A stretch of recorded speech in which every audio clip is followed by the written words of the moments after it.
Déco, bienvenue dans votre magazine Jeunesse Congolaise au Travail TV, présenté par Wabino Pierre Moulumba. Je remercie infiniment tous nos abonnés pour vos remarques, vos contributions particulières, surtout pour vos observations afin que nous puissions améliorer le travail que nous sommes en train d'abattre et de fournir pour le grand peuple congolais. Pour commencer, Bandeko, je vous appelle aussi à distribuer nos vidéos, à nous encourager par vos abonnements massifs à notre chaîne, afin que le message que nous véhiculons, nous transmettons, puisse atteindre le plus profond pays, le pays profond. Vous savez que les ennemis de la République démocratique du Congo ont compris beaucoup de choses. Nous avons toujours dit qu'ils ont beaucoup de moyens. Ils sont en mesure d'engager des stratèges rien que pour nous maintenir dans les conditions de dépendance, pour nous maintenir dans la pauvreté, pour nous maintenir dans une situation où eux régneront et leurs enfants régneront à maître pendant longtemps dans ce pays. Aujourd'hui, Bandeko, nous voulons aborder des sujets beaucoup plus importants, raison pour laquelle nous vous demandons de nous suivre jusqu'à la fin. Parce que nous disons toujours que si vous prenez une partie de nos propos et vous analysez autrement, vous en faites un prétexte. Suivez-nous jusqu'à la fin. Nous prenons le courage de dénoncer, de dire ces choses à travers les médias, pas parce que nous en avons vraiment envie, mais parce que nous voulons que ces messages soient véhiculés dans le pays profond. Alors, la première chose, Bandeko, que nous allons devoir d'abord dire, c'est que dans notre pays, il y a une nouvelle donne. La nouvelle donne consiste à considérer que depuis la chute de Laurent Désiré Kabila, le pays a été envahi. Le pays a été envahi par plusieurs armées. Je ne sais pas si nous avons oublié ou bien nous faisons semblant de le savoir. Nous avons été envahis dans notre pays. Et les étrangers qui ont envahi notre pays se sont rendus compte que c'est vraiment source de miel. La RDC est une source de miel. En tout cas, je ne vois pas cette abeille qui a vu une source de miel. Nous n'avons pas vu cette mouche qui a vu où coule le lait et le miel. Cette mouche-là vouloir partir d'elle-même. D'elle-même, cette mouche ne partira pas. Les prédateurs de notre pays, ayant goûté aux richesses, aux différentes richesses de notre pays, se sont agrippés. Ils se sont agrippés à la République démocratique du Congo. Ils y ont poussé des racines qui, si nous ne prenons pas garde, ces racines, voulais-je dire, iront profond.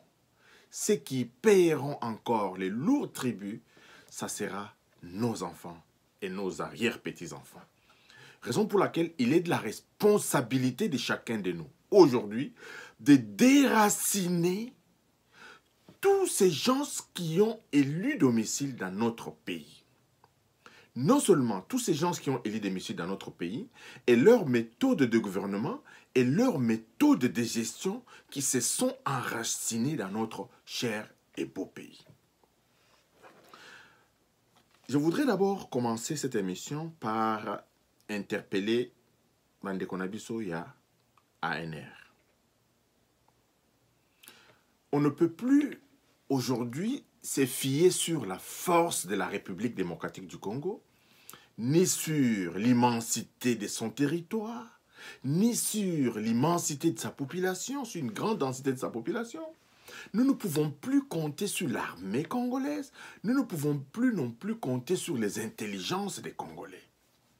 Aujourd'hui, il est question de s'adapter à la nouvelle donne mondiale, de s'adapter à la nouvelle donne régionale et aussi de s'adapter à la nouvelle donne sous-régionale, constituée des prédateurs, constituée des gens qui veulent avilir, appauvrir, maintenir le peuple congolais dans la pauvreté, afin qu'eux règnent en maître dans ce pays. Et tous ces gens ici ont développé des stratagèmes pour lesquels j'en appelle à l'Agence nationale des renseignements d'adapter les méthodes. Nous devons énormément compter sur nos services d'intelligence pour démanteler donc toutes ces personnes. Le 19 mars 2019, le président de la République a nommé M. Kakiak, Justin Kakiak, comme directeur de l'ANR. Il a été secondé par M. Jean Hervé, Jean-Pierre Mbombo, M. Numbi Kalala. À ces 4 personnalités, le président de la République leur avait confié une mission de redorer cette image qui a été ternie de nos services de renseignement. De mettre ces services de renseignement au développement, à contribuer au développement de la République démocratique du Congo. Nous allons parler des assassinats. Aujourd'hui, la guerre moderne que nous mènent nos adversaires est multiforme. D'abord, je vous avais dit que le premier axe que l'ennemi de la République avait compris, c'était de couper l'éducation. Faites le bilan de notre système éducatif. Rien n'a évolué. Rien de substantiel n'a évolué dans notre cher et beau pays. Ils ont réussi à 100% sur ce plan-là. Il n'y a pas eu de nouvelles écoles. Vous allez même voir les lotissements.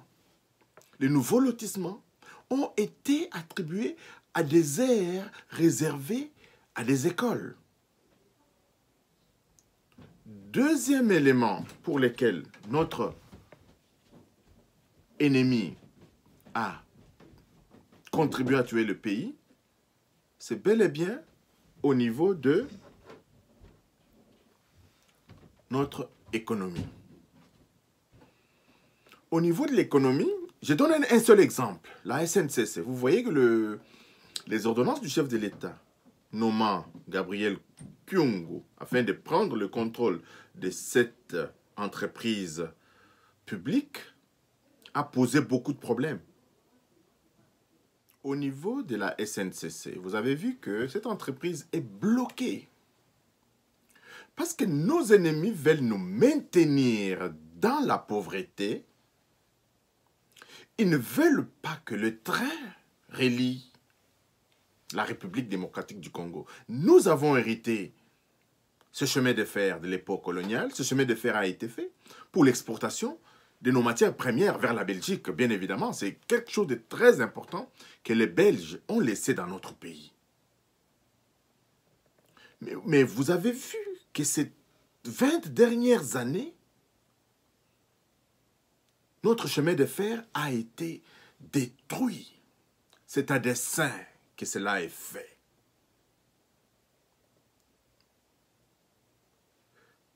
Bandeko, Toloba Boni, pour qu'on comprenne que nous avons un ennemi redoutable.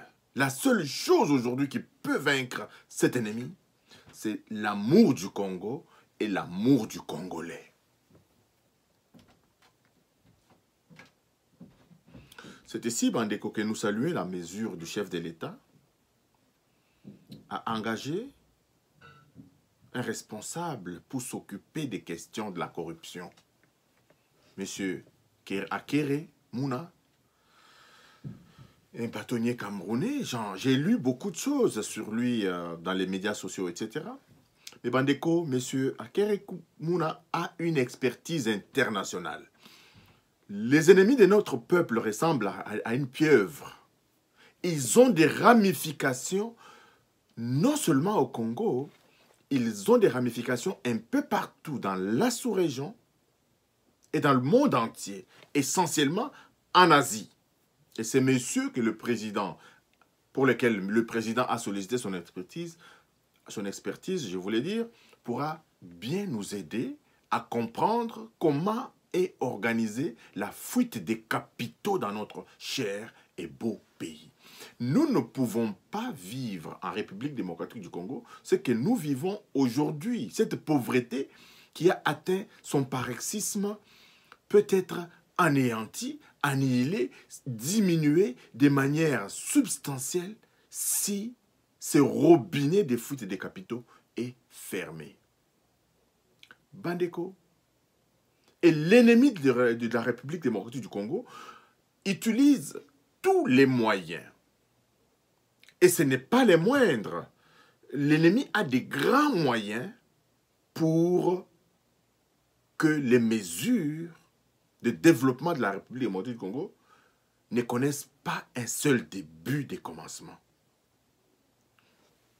Vous allez voir, Bandeko, je vous disais que Albert Einstein dit que quand vous avez un problème, la meilleure manière de résoudre ce problème, ce n'est pas de confier ce problème aux politiciens. Notre pays ne décolle pas. Depuis les indépendances. Pourquoi? Parce que les problèmes de notre pays ont été confiés aux politiciens. Albert Einstein dit que lorsque vous confiez votre problème à un politicien, vous créez deux problèmes. Vous créez deux problèmes parce que le politicien lui-même, c'est un problème.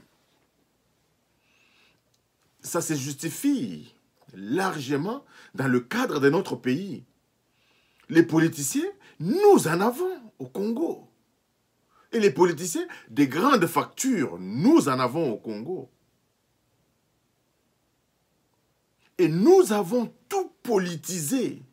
Parce que nous avons tout politisé, nous avons créé deux problèmes.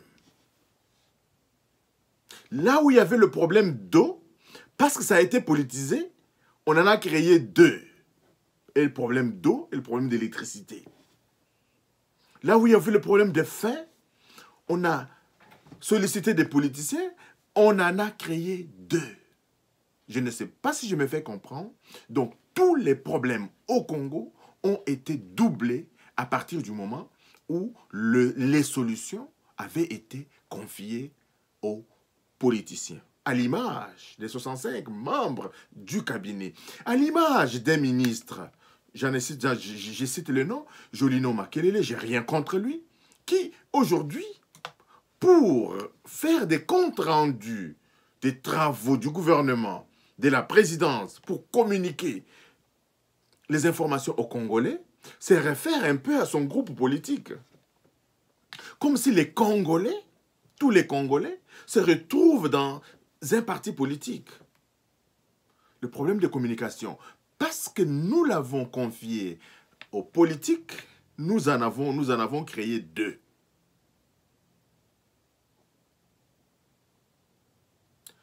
Bandeko, nous disons et nous répétons chaque jour dans nos émissions qu'il ne suffit plus d'être fort pour résister dans ce monde, qu'il ne suffit plus d'être intelligent pour résister dans ce monde. La République démocratique du Congo a des atouts, mais ce que manque la République démocratique du Congo aujourd'hui, c'est de s'adapter à ce monde nouveau. Raison pour laquelle nous demandons au président de la République de réfléchir sur comment confier la gestion de notre pays à des technocrates, un gouvernement essentiellement constitué de technocrates, des gens dépourvus des étiquettes politiques. Des gens dépourvus des étiquettes politiques. Des gens qui, quand bien même ils peuvent posséder ces étiquettes politiques, travailleront de manière neutre, sans interférence avec leur appartenance politique à la gestion de la chose publique, chose à laquelle nous n'assistons pas aujourd'hui. Chose à laquelle nous n'assistons pas aujourd'hui. Quand les politiques utilisent les moyens de l'État mis à leur disposition pour faire leur politique, ce que nous n'acceptons pas. Nous en avons vu lors de la campagne présidentielle comment Emmanuel Ramazani Shadari, sa campagne était truffée, constituée de tous nos administratifs, même nos religieux. Et nous voyons aujourd'hui au Sénat les consultations par Tambwe Mwamba et Mabunda, des professeurs Njoli et professeur Bouchab. Les gens utilisent les moyens de l'État pour faire leur politique.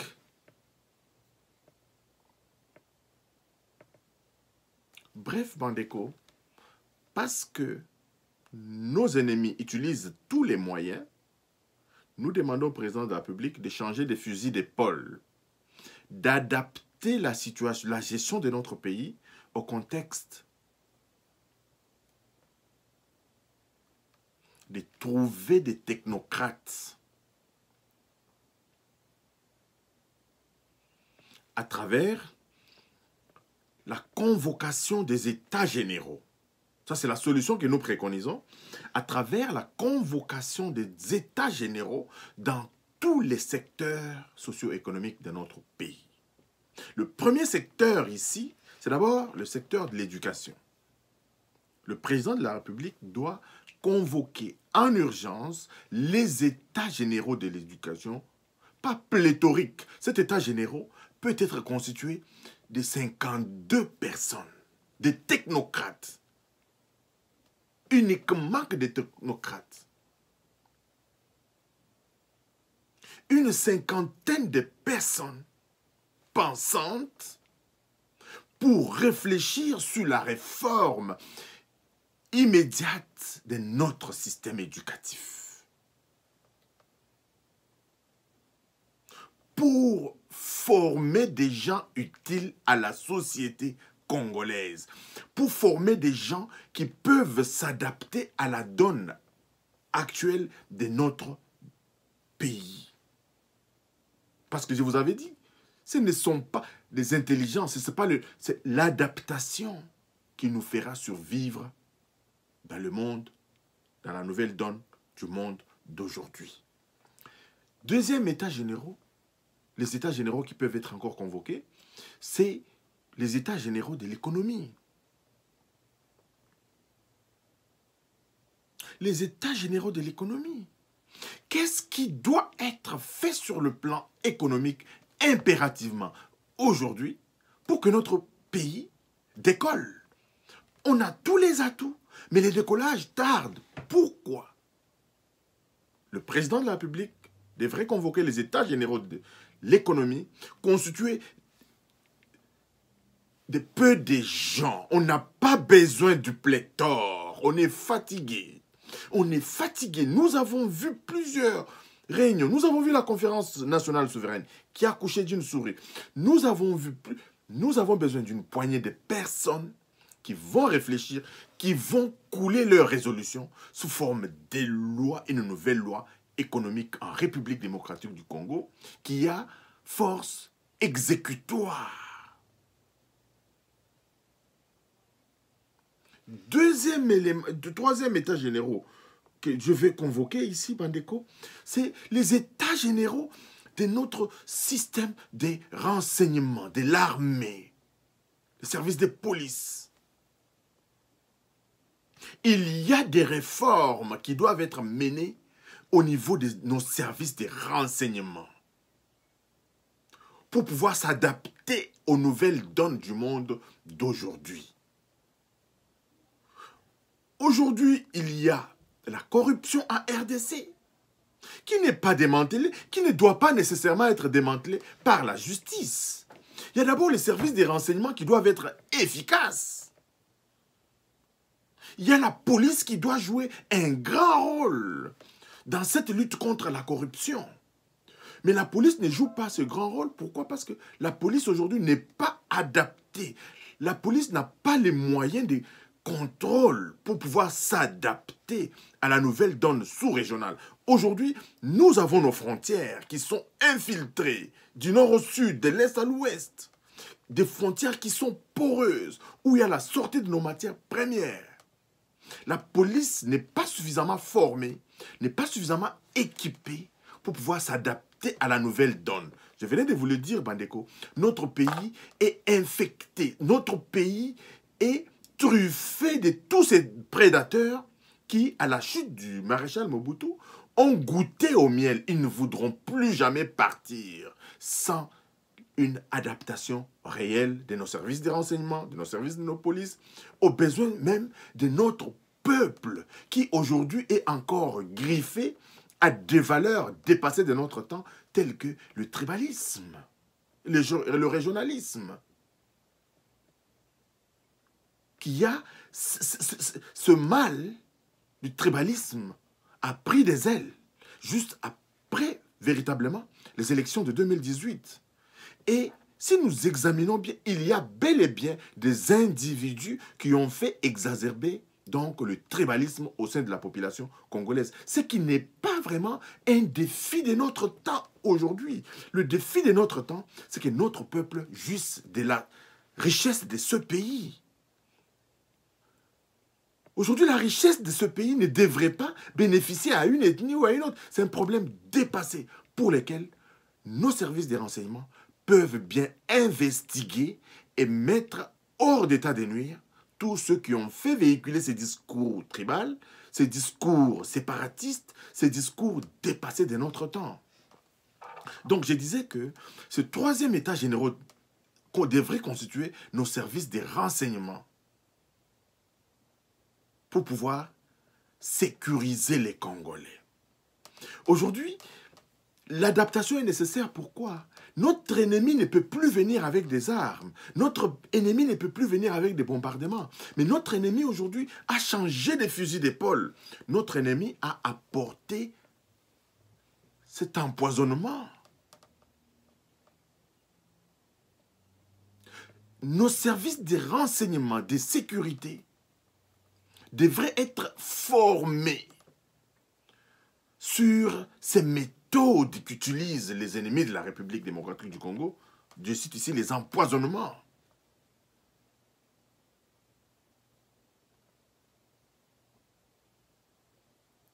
Et ces sujets tellement sensibles, nos services de renseignement doivent savoir comment se fait l'empoisonnement.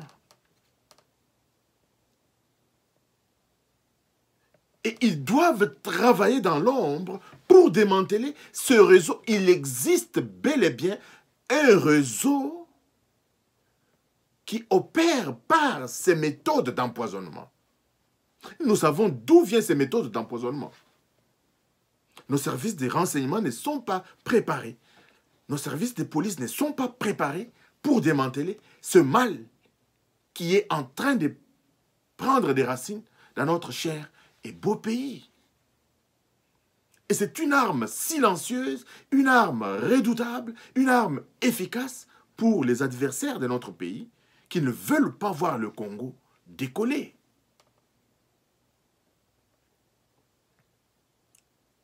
Il y a un temps, on ne pouvait pas parler des empoisonnements en République démocratique du Congo.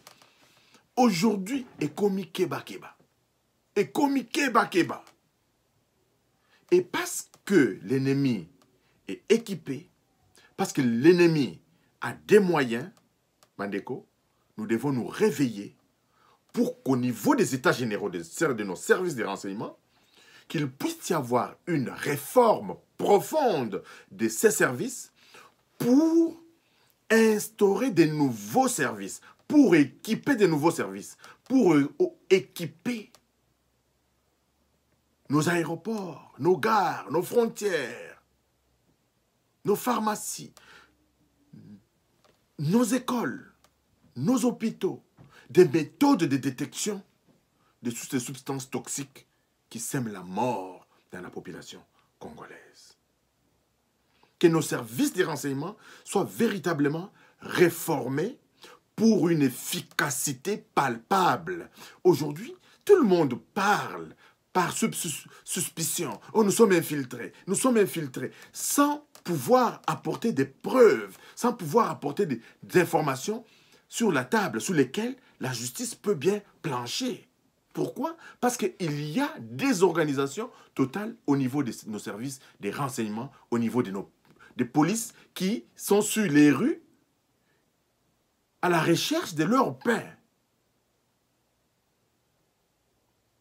Le mal au Congo est tellement profond que ça demande de l'intelligence, ça demande de l'adhésion populaire et ça demande surtout de l'adaptation de nos gouvernants. Je reviens encore ici à ceux qui continuent à distraire notre peuple à travers les querelles byzantines, pendant que l'ennemi avance, pendant que l'ennemi s'organise, pendant que l'ennemi, le loup est dans la bergerie, nous, on continue encore à entretenir des discours dépassés de ce temps moderne. Nous avons toujours dit, Bandeko, les Canada, ce pays, est-ce qu'il est grâce à la diversité? Les États-Unis sont ce qu'ils sont grâce à la diversité. La diversité en République démocratique du Congo, c'est une force. Être né au nord, être né au sud, être né à l'est, être né à l'ouest, devrait constituer notre force. Et aujourd'hui, les ennemis de la République démocratique du Congo, nos ennemis et les esprits faibles, les petits esprits, exploitent nos différences pour en faire leur arme des combats politiques. Je vous avais dit, Bandeko, que nos problèmes se sont amplifiés, tout simplement parce que tous nos problèmes ont été confiés à des politiques, à des politiciens. Comme je vous l'avais déjà dit, confier des problèmes à des politiciens équivaut à amplifier ces problèmes et non pas à les résoudre. Ça, c'est des grands pensants qui le disent. Albert Einstein le dit. Vous confiez votre problème aux politiques, il n'y en a plus qu'un seul. Vous créez deux parce que le politicien lui-même est un problème. Nous en appelons à la vigilance du chef de l'État. C'est une chance pour le Congo d'avoir un homme comme Félix-Antoine Tshisekedi Tshilombo,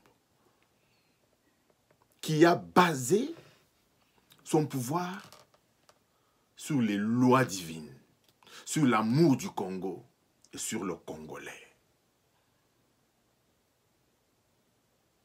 Et nous en appelons à la clairvoyance du chef de l'État. Mais évidemment, il est entouré de prédateurs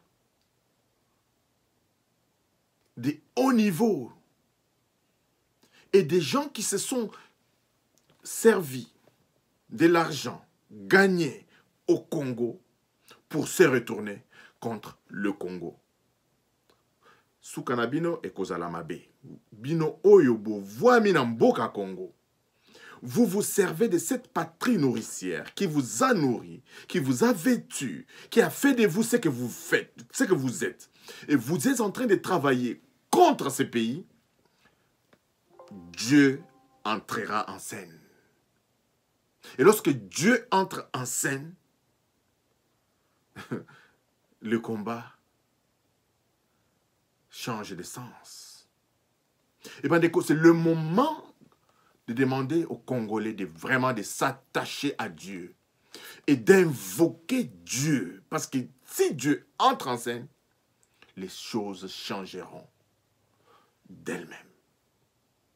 Mais Dieu est déjà entré en scène dans notre pays. Dieu nous a donné un pays béni. Dieu nous a donné un pays riche.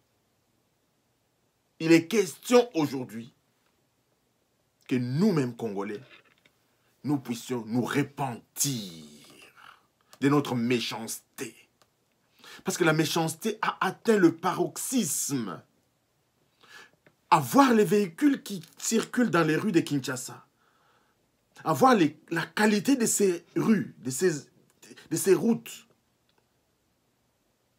il y a une disparité totale. Encore une fois, Bandeko, merci de nous avoir suivis et abonnez-vous vraiment massivement et à la prochaine. Merci et bye bye.